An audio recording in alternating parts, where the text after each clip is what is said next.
विकास हे समीकरण जसं आहे तसंच मीरा भाईंदर आणि बेकायदेशीर बांधकाम याचंही खूप जुनं नातं आहे। सध्या मीरा भाईंदर शहरावर नजर टाकली तर गेल्या अनेक वर्षात या शहरात मोठ्या प्रमाणात विकास कामे झालेली दिसून येतात। मात्र यातील किती बांधकामे हे कायदेशीर आणि किती बेकायदेशीर आहे हे सांगणं जरा कठीण आहे। आता तुम्ही विचार करत असाल असं आम्ही का म्हणतोय, कारण बेकायदा बांधकामाशी संबंधित असंच एक प्रकरण समोर येतंय ज्याकडे प्रशासन मोठ्या प्रमाणात दुर्लक्ष करताना दिसून येते।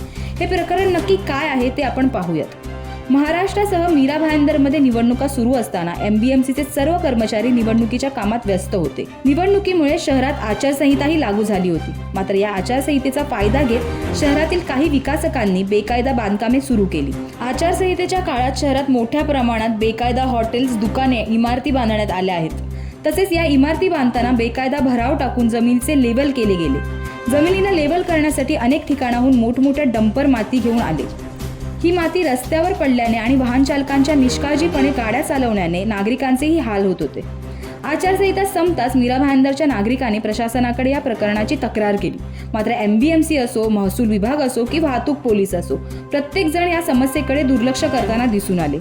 या संपूर्ण प्रकरणाबाबत माहिती देताना MBMC अतिक्रमण विभागाचे अधिकारी नरेंद्र चव्हाण म्हणाले, आतापर्यंत आमच्याकडे बेकायदा बांधकामाच्या 66 तक्रारी आल्या आहेत। या तक्रारींची पाहणी करण्यात येणार असून तपासणी दरम्यान अवैध बांधकाम आढळून आल्यास कारवाई करण्यात येणार आहे।